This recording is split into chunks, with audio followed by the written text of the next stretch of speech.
Welcome to week 6 of Leadership 625 Resource Management. As we get into week 6, we're winding down at the class and we're getting ready for our final project. So in week 6, we have readings from the Power of the People book and Project Management for Dummies book.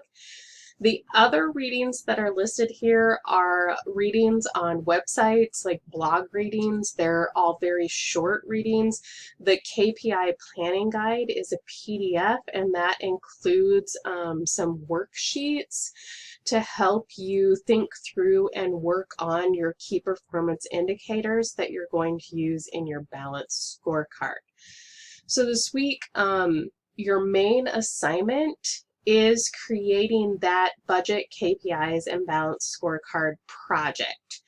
Your budget can also be a resource list. If you get a lot of resources for free, such as meeting space and things, you can list those in your budget and just put that they're currently provided for free.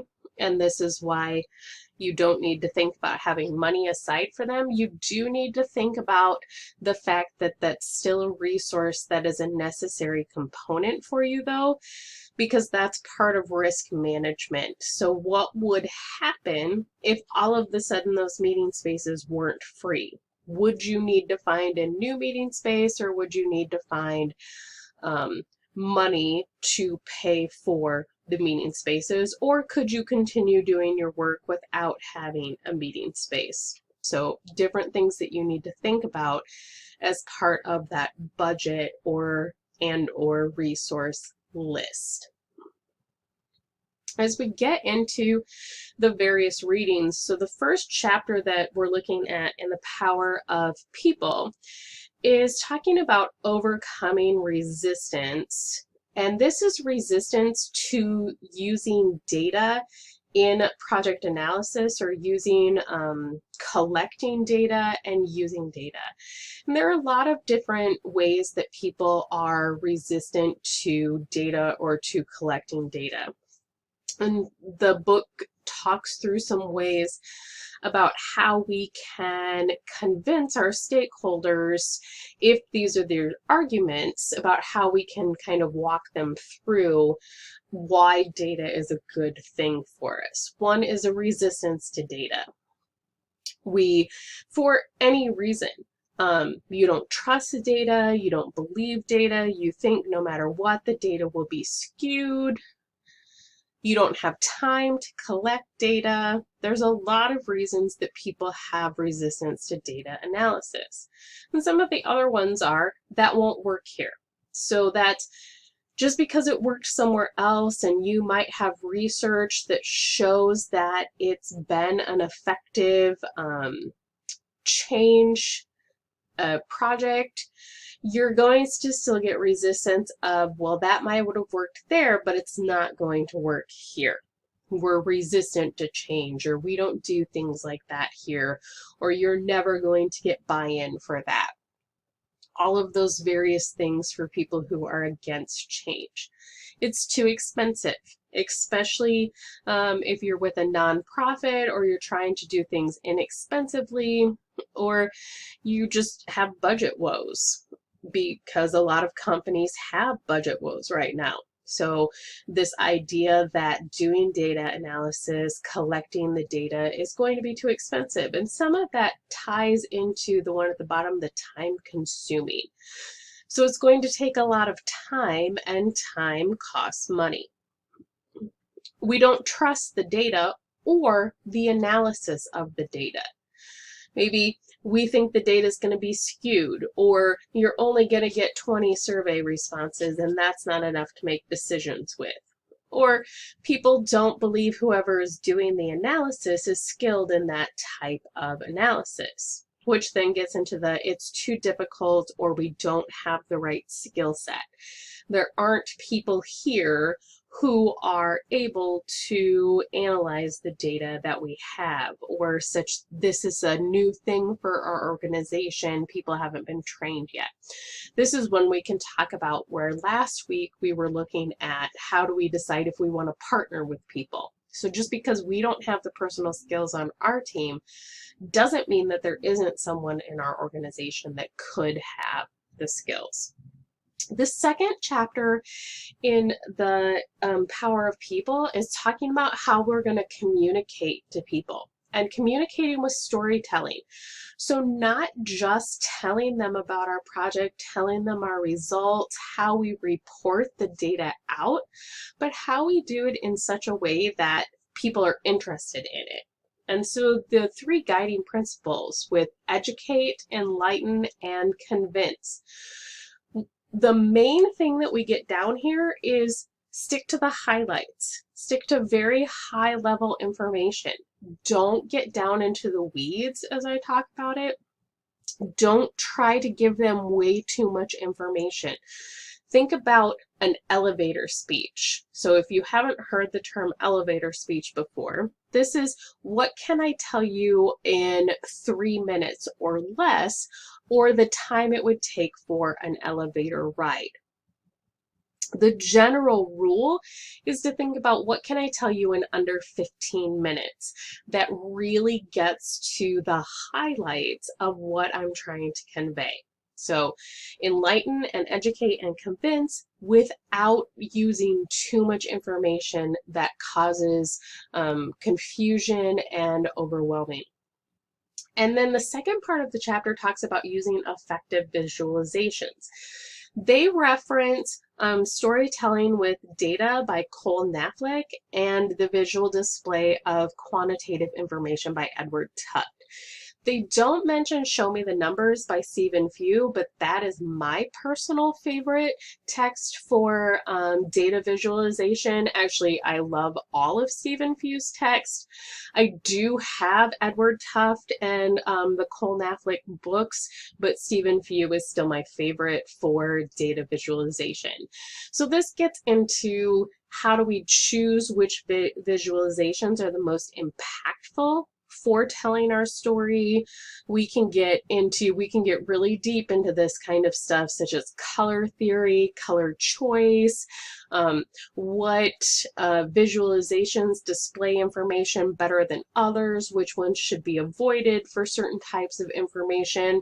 We go on and on deeply into that topic.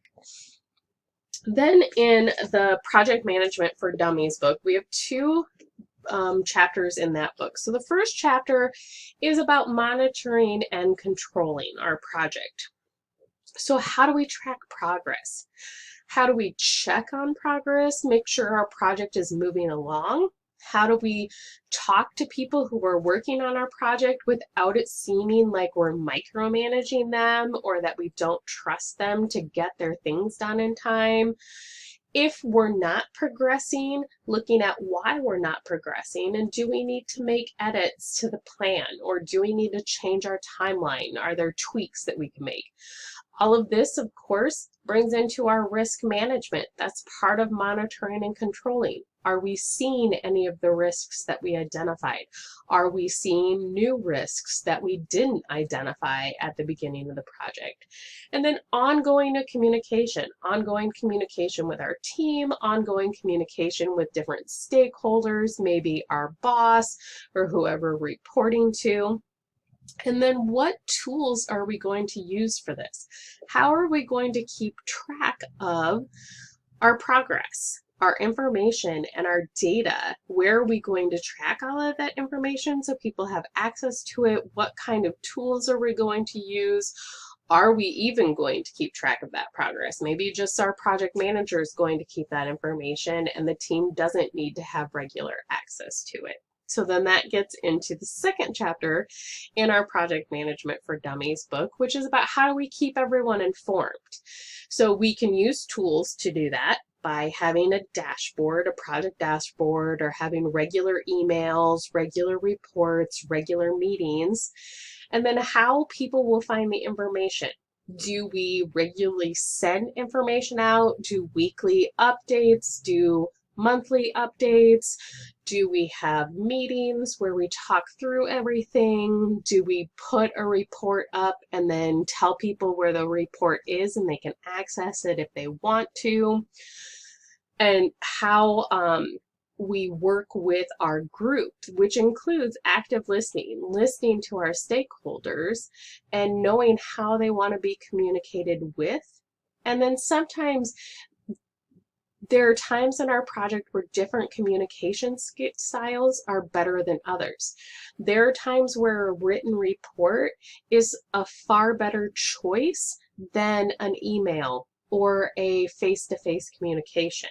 And there are other times where the face-to-face communication or the email are more appropriate than a written report. We can also have regular meetings. One of the things that we want to make sure that we don't do is create meeting fatigue. So where we're having too many meetings, we're not getting things done, we get into that bike shedding issue that we talked about last week, where we get too involved in what color our bike shed is and not paying attention to the bigger decisions, which is actually what the purpose of the bike shed is.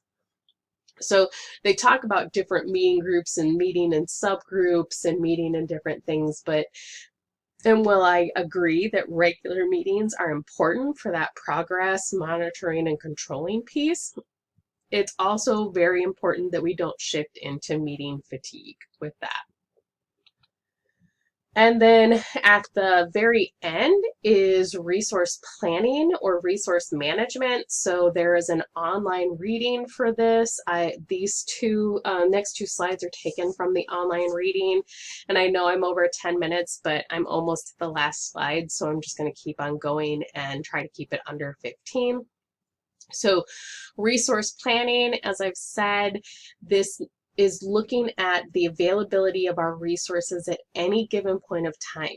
Even when those resources don't involve a cash outlay, we don't have to have a cash budget for it. We still need to think about which people are working for us. What is their time availability? What time do they have around the other things that they're doing? If this is a side project, what is their actual day-to-day job that is interfering with that? Are they going to be taking vacation? Is that vacation going to overlap a critical point in the project? Needing to think about this and think about all of that. So this is thinking about people as resources. So the different things that should be in this resource management plan that we're looking at. So what are all of our resources? This includes people, volunteers, people on our team, people that we're trying to impact, anybody who would have to be at meetings or involved in the process. Is there a cost to that resource? If there's not a cost, what even is their availability? Do we have planned holidays? Are there times that they're going to be gone? What is their project responsibility? So how exactly are they involved in the project? How much time of theirs do we need? A calendar of availability. This can get into your tools and technology that you need to keep a regular calendar. You need to know what's happening, etc. And then also in other resources, so this is mainly focusing on people resources, we need to think about those other things like office supplies, meeting space, books, reading materials, any other resource that you might think that you need. Food, if you're going to serve food at your meetings. Even if you're going to have people donate a lot of this stuff, it's good to still put it on your list so that you can manage it. Remember, what you don't track, you can't manage. So that is a famous Peter Drucker management saying, anything that you're not measuring, you can't manage. And that includes your resource plan. So that is highlights of week 6. Remember to have your balanced scorecard For this week, it's going to be a really, really good draft, as close to your final draft as you can get. And then next week, we're going to peer review each other's balance scorecards and share those peer reviews with each other. So in week 8, we can take the advice we get from our peers and put that into our final balance scorecard project.